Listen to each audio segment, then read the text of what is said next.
Welcome to Bonnie's Beat. I'm your host, Bonnie Squires. We're coming to you from beautiful downtown Wayne, Pennsylvania, in the studios, Radnor Studio 21. And we're also broadcasting down into Lower Merion. Yes, at last. This is my 14th year doing Bonnie's Beat, and I like to showcase people who are doing interesting, important things in the community, whether it's politics, academia, arts and culture, something that impacts our daily lives, charity. And today it was very nice of a friend to stop by. His name is Dan Muroff. Hi, Dan. Hi, Bonnie. Thank you. Excuse me, Dan Muroff, Esquire. We got to put the Esquire in, right? Well, you can. You need credit for that. Thank you. And he's here because he's got so many nonprofits that he's devoted so much time and energy to. One of my favorites is Ceasefire Pennsylvania. You probably all remember I had Shira Goodman, whom you hired as your executive director when you were president. And he's been involved with Ceasefire. How long have you been involved with Ceasefire? I served on the board for nearly 10 years, and I served as its immediate past president. I was president for over 2 years. Okay. Yeah. But I left the board this past, when I started raising money to run for this congressional seat. I thought that appropriate. So. Let's say that again. He's also one of several candidates that are running in the primary, the Democratic primary, for the 13th congressional district seat. I think we're 13th. Second congressional. Second. Every time they redistrict us, I lose track of the numbers. Yeah, Montgomery County got chopped up a lot back in '02 and has continued to be chopped up. So it's easy to, the 6th, the 7th, the 8th, and the 2nd all have a piece. Okay. And the 13th. There's somebody who has held that seat for a long time who may or may not be running for re-election. Well, actually, it's Congressman Fattah. He is running for re-election. He's committed to do so. It's my understanding he's circulating petitions now. The petition period, the filing to be on the ballot is this coming Tuesday. So we'll know who's really going to be running. And at this point, it's a matter of what people are saying they're going to run, but until they actually file, we won't know. But I know that he's determined to run in this April primary. How many signatures do you need in order to get listed on the ballot? Well, you need 1,000. 1,000 good confirmed voters. That's right. That belong to the Democratic Party. And as someone who has been involved for decades, I can tell you I'm stunned how many people with many college degrees, they're not sure what party they're registered in. And I said, how is that possible? They don't remember. This is one of the challenges with actually circulating petitions. People have, even really smart people, have been knocked off the ballot for not having sufficient signatures to file. So, it's a challenge. This is why you have to work very hard to make sure that you not only have 1,000 signatures, but a lot more, because you want to make sure that you have enough good ones to be on the ballot. How many are you aiming for? Well,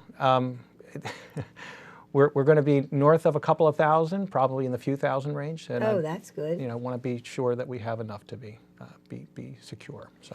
Because if somebody wants to knock out the competition, they will have people scrutinizing every name and address, and God forbid you put ditto marks because the people all live in Lower Merion or Chestnut Hill or wherever. Those names can be thrown off the ballot. Listen, ditto marks are a problem. The courts don't accept those, and in fact, the courts have rejected. If you live in Lower Merion Township or if you live in Narberth Borough, for instance, the 2nd congressional district includes both. If you put down Bryn Mawr or you put down Bala Cynwyd or you put down Wynwood, they're not a borough or a township. Those are postal boxes. So there had been some history that the courts were not accepting those. I think they've been a little bit more lenient in recent years on some of those. But that's the nature of this. It's a real tough slog. So anyway, that's just the petition period, and then we're obviously going to be off and running, and it's going to be I think a very, very competitive primary this April 26th. Let's find out what attracted you to politics in the first place, because you are an attorney. Yeah. You went to Drexel undergraduate? I did. And what law school did you go to and why? Well, I actually went to law school in Chicago at a school called IIT Kent, Chicago Kent College of Law. And the reason I chose the school at the time, back in the early 90s, I really wanted to work in the environmental industry, and specifically was kind of excited about the prospect of working in sustainable energy production, but it was really a nascent industry then. So what means sustainable energy? Let's back up and translate. Sustainable energy, energy that's not using fossil fuels, energy that actually it Like exists, solar, wind, or sometimes hydro can be sustainable. Hydroelectric? Can be, but there's also problems with hydroelectric. Every energy production has its problems, but sustainable energy obviously is not putting carbon into the atmosphere. And so I chose the school I went to because it was one of only 6 in the nation at the time that offered an environmental certificate with a JD. So that's why I went there. And what would an environmental certificate with a law degree entitle you to or equip you for? Well, I think... Or what did you think it was going to equip you for? Well, I knew that I wanted to work in environmental policy, among other policy, and that was a passion that I had, and I wanted to explore that. And this was a way to do that. And I knew I wanted to work on Capitol Hill. And in fact, when I went to law school, that was a longer-term ambition. So, did you know any congressmen or senators at the time, or any cabinet officials in Washington at the time? No, What'd you do? Just showed up, knocked on a door, and said, "I'm available." Yeah, I did. Honestly, and in fact, actually, it's funny because getting a job on the Hill. I spent a lot of my time when I was a chief of staff to a member. Within 2 years of moving to Washington, I ended up being a chief of staff to a member of Congress. You were young. I was in my 20s, and I remember it was like. Was he a D or an R? Oh, I'm a Democrat. Okay. So, yeah. Just checking. Yeah, Massachusetts members, actually, a couple of them. I worked for a Texas member for a very brief time, a retiring member in the 104th Congress, and then I worked for 2 members from Massachusetts. Terrific guys. They're still in office, Jim McGovern and Mike Capuano. And then my wife and I chose to move to Philadelphia, which is my hometown. I'm originally from Haverford Township, and so my formative years are really, though I live in Mount Airy today, my formative years are really in this neck of the woods. And you have one foot in Lower Merion because you were bar mitzvahed at Mainline Reformed Temple, which is about 2 blocks away from where I live. Yes, you know that, right? And I spent a lot of. I mean, I think I was 4 years old. I went to my first fireworks in Narberth, and they had the best baby parade. I remember the late Jack Bonner, who was chairman of the Democratic Party for the many years that I was a Democratic committee woman. He was the judge of the Narberth baby parade. Wow, I don't remember. Well, I may have been in it for all I know. You might have been in it. Just, who remembers? But I used to, in fact, I worked at, tell you, I'll date myself, I used to manage the movie theaters, the Ardmore and the Wynwood, when they were in existence. They no longer exist, as you know. But that was in high school. Sorely missed. Back in high school, so. But, my wife and I, after I worked on the Capitol Hill, and I did a variety of different policy, initiatives. And you probably didn't sleep a lot of the time that you were chief of staff for a congressman. I'll tell you, when I first started working for Jim McGovern, who is still, like I said, he's number 2 on the Rules Committee today. He was on the House Transportation Committee, and I was Massachusetts delegation's designee to the House Transportation Committee back then. And this was during the reauthorization of the Surface Transportation Bill. And I'm getting a little bit wonky here, but the point is that that was a multi-billion-dollar highway bill. At the time, it was $218 billion. $218 billion. I cannot count that high. Yeah. A lot of zeros at the end. Yeah, well, it's a lot bigger now. But we had the Big Dig, which is Massachusetts. Oh, Massachusetts. In their backyard, and I was that was my life for a couple of years. The Big Dig was the big scandal. Well, there were some scandals associated, sure. Yeah, but the goal for me was to delve into transportation policy and environmental policy, and I was the delegation's point person to the committee. So, I'd have Senator Kennedy's chief of staff yelling in my ear now and again, which was that's nice. Yeah, I mean, there were That's a couple nice. of pinch myself moments actually, which my third day on the job, I was in a room not much bigger, about the size of this actually, and it was the entire delegation. It's John Kerry, Ted Kennedy, Joe Moakley, Richie Neal. It was just I couldn't. Did you get their autographs? No, I'm staff, and they were talking about transportation policy, and I was the point person.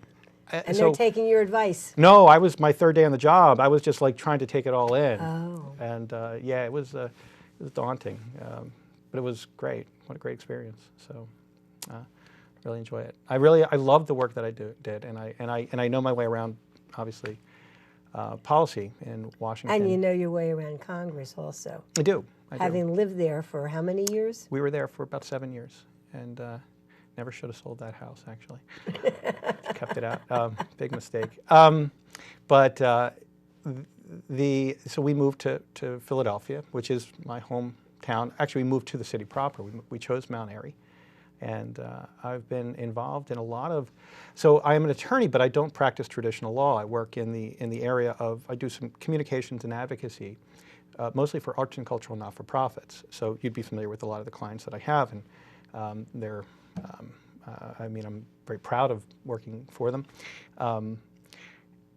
But I also have, on my personal time, I've committed myself to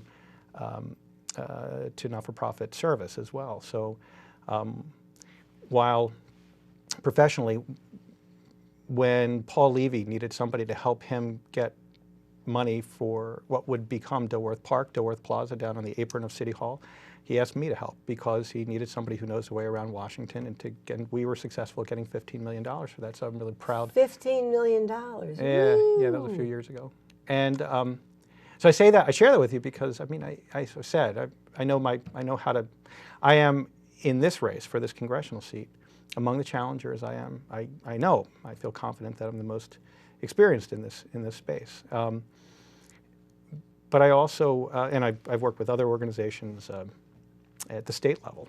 Career Wardrobe is an organization that helps women transition into the workforce, and I've helped preserve a program that the Corbett administration was going to eliminate 5 years ago, and worked with the Republican House, Republican Senate, and Republican governor to get that reversed, and really proud of the accomplishment and achievement. Got it fully reversed, the elimination reversed, and now they're getting double what they used to get. So pretty proud of those accomplishments. And working collaboratively with a really smart team also makes it a lot easier, you know. But I'm committed to, as I said, volunteer not-for-profit service too. I was president of East Mount Airy Neighbors, which is my community association, for 4 years. I served on that board for over a dozen years. I was president of Conservation Voters of Pennsylvania. Conservation Voters. What does Conservation Voters of Pennsylvania, what does that organization do? They are an environmental organization, and much like their national parent organization, the League of Conservation Voters. That I'm familiar with. Right, so we're the state chapter. And I'm the immediate past president of Conservation Voters of Pennsylvania. So I was, you know, I served as its president. There aren't enough hours in the day, Dan, for all the good deeds that you're doing. I'm committed. Listen, it's a passion for me. So we do a scorecard, actually. That's historically what LCV on the Hill, and that's how I got to know. LCV stands for? Sorry, League of Conservation Voters. League of Conservation Voters. Just want to You're right. straighten that out. I need to not speak in alphabet soup parlance. Right. And so when League of Conservation Voters, when I learned about them when I worked on the Hill, I thought this is a great organization because they have a scorecard, and it's empirical. So it tells you how members of Congress rate their environmental records, whether it's 60%, 70%, 80%, 90%. Or zero. Some of them are Some of them are zero. And some of the guys who get zero are proud, and they actually send a press release. So, you know. Because when they're appealing to their right-wing, extreme right-wing base, that sits well with the right-wingers. Yeah, the guy says he's got a zero with LCV. And I've got a zero for Ceasefire Pennsylvania. Look, I'll have a, you know, I'm sure I have an F in whatever the NRA, if they're not scoring me because I've never had a vote, but I have an F. And that is, you know, I was also secretary of the board of Mount Airy USA, which is my community development corporation, very venerable organization. It's been done a great deal of good work in Mount Airy, as you said, I was president of Ceasefire Pennsylvania, the immediate past president.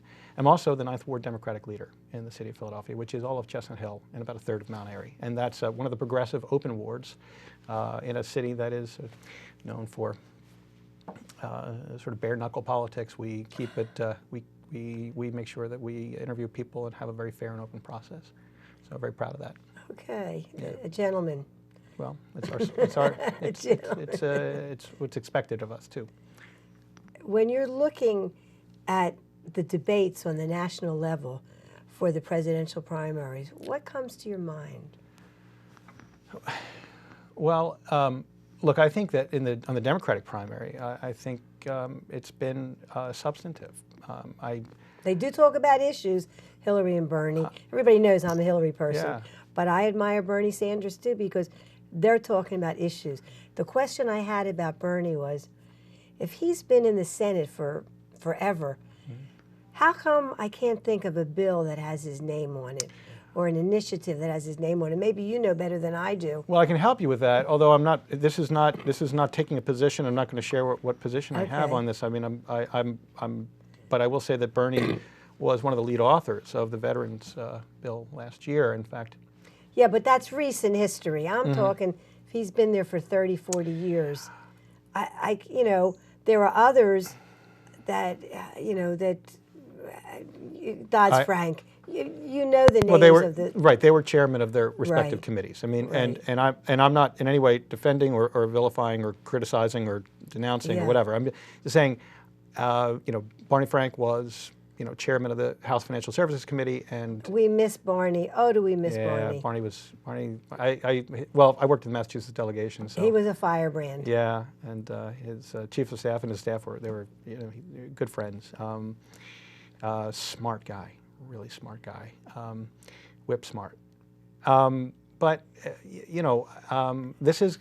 I think that the rhetoric on the Republican side, for the most part, has been. Empty. I think it's been. How can you say that when Donald Trump stands up and says, "I'm great"? I mean. Well, I'm talking about substance. I'm saying empty, That's devoid of his substance. I'm great. That's his favorite substantive. Well, yeah, I'm going to remark. make America great again, as if it's not. Yes. And I think that, look, he's backed off a lot of this, and maybe people forget. But I think some of his xenophobic comments are deeply troubling. I think it's something that, as a Jewish American, I find those comments, just unsettling, and I think everybody should. So People are going to ask you on the campaign trail where you stand on immigration, and where you stand on funding education. We see what's happening in our state legislature right now. It's so depressing that,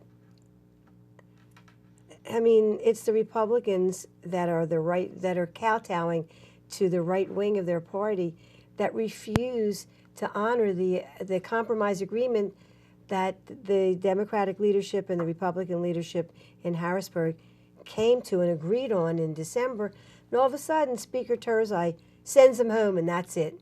yeah. And now they're pretending that there never was an agreement. Well, I think it's not clear to me that Speaker Turzai ever thought that there was an agreement, but others in leadership Well, in the he lives Republican in House, La La Land then. I understand. Because I think others in leadership in the House Republican caucus did. And I think seeing an opening to break it, I think that's what Turzai took the opportunity to destroy that deal. Now, I'll tell you something. I wasn't in love with that deal. That deal, and this is a state matter, it's not federal, but that deal involved a very regressive tax increase. And that is to say that the tax increase was raising the sales tax from 6% to, was it 8, 9? It was anyway. It was a couple of points. It was 7. I can't remember the number, but it was raising the sales tax. And the sales tax increase is a particularly regressive tax because everybody has to pay it, but the people who are most affected by it because they don't, they don't have a lot of income, but what they're always having to buy are the people, low-income people. So, and senior citizens and seniors who are on a fixed income. Absolutely right. So I wasn't thrilled with that, but I think a lot of Democrats were willing to kind of swallow that pill. A lot of them were not, but I think that there was a middle that was willing to go along to get a bill done that would create enough, generate enough revenue to fund public education. What we're seeing is a recalcitrant legislature that. You're so kind. Recalcitrant is such a generous word for what they're doing. Well, it's stonewalling, right? And there is, it's not clear what the solution is. Now, this is not something that's new to us. We've seen this at the federal level a bit too, and there are different kinds of cliffs at the federal level that, where. Look, there's when Boehner left, there was a deal that was agreed to have a budget and have so that we don't have any more drama. Don't shut down the government. Nothing to happen before Obama leaves office, effectively, right? That was the idea. Was just get that off the plate so that Ryan wouldn't have that as a burden. We'll see how that works. And one of the things that and I've said this to people when they ask me, how are you going to go to Congress and actually get anything done legislatively? And the answer to that is, anybody who's going to be a freshman in the minority party, they're either naive or they're disingenuous if they think they're going to actually, move a lot of big legislative initiatives.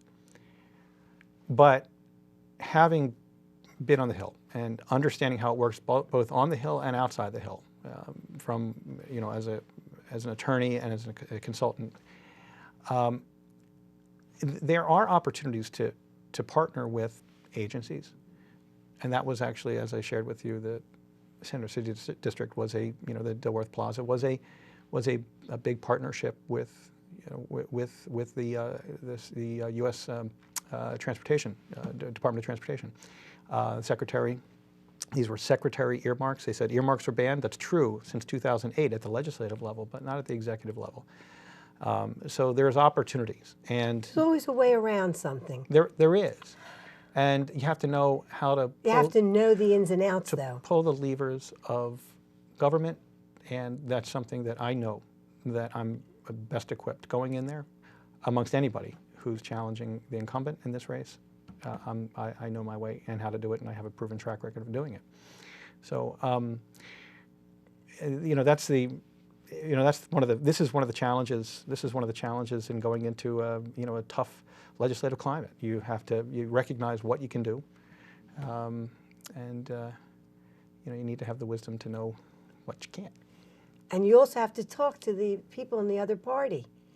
You can't just closet yourself with the people that think the same way you do, because nothing will ever happen. Well, that's true, and this is one thing. And I've talked about gun violence as this is a driving thing for me, right?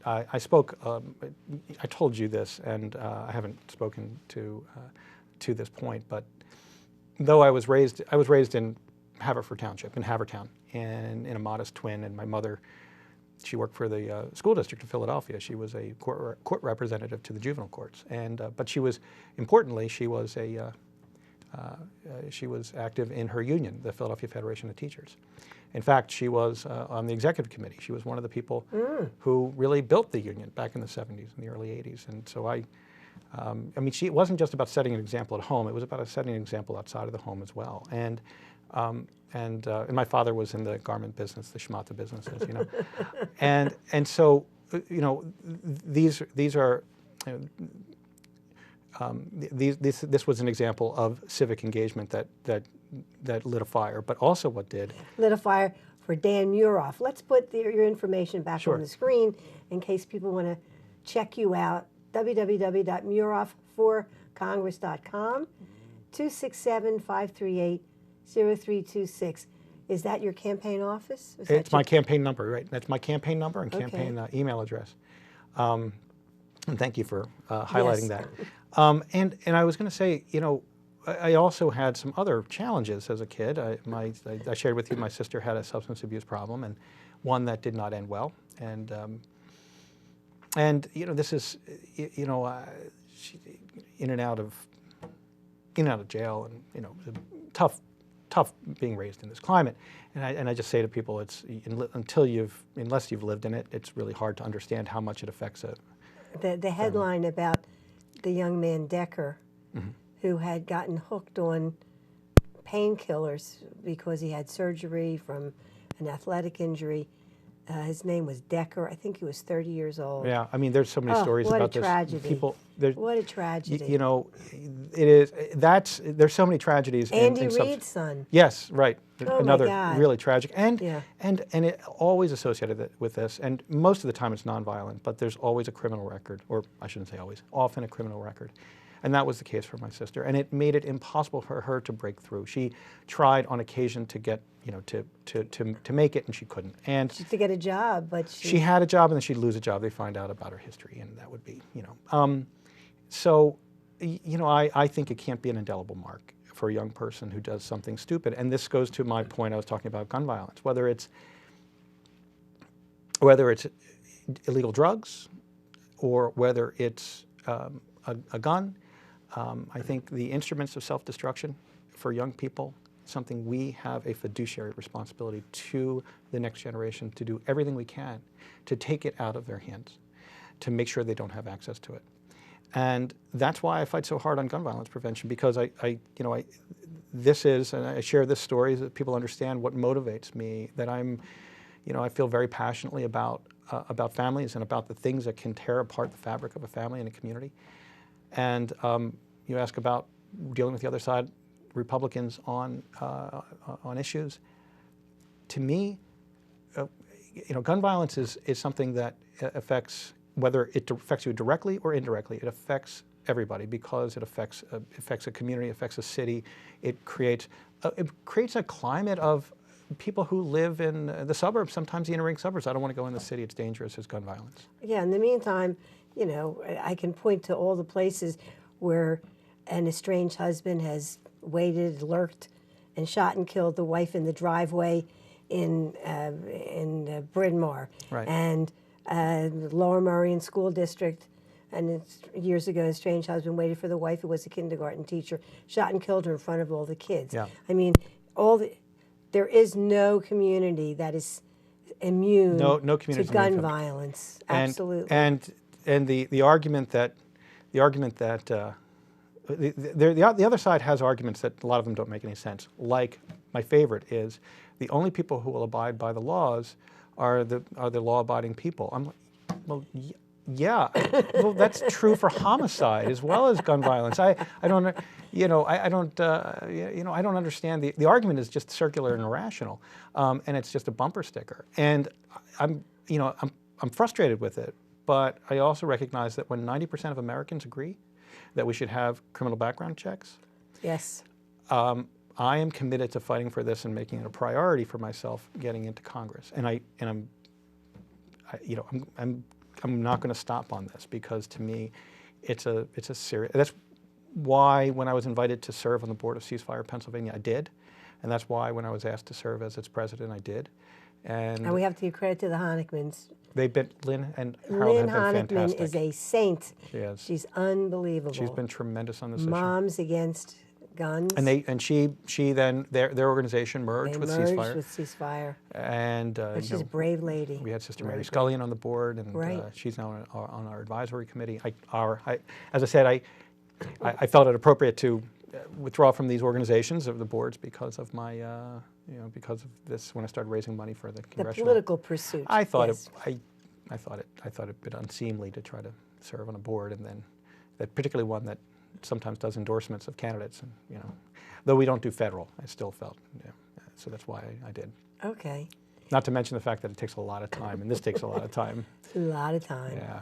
Our guest today has been Dan Muroff, Esquire, a prominent attorney raised in our community, and he's a candidate in the Democratic primary for the I'll never get it straight. The 2nd congressional seat. Anyway, thank you very much, Dan, and we'll see everybody next week. Appreciate it, Bonnie.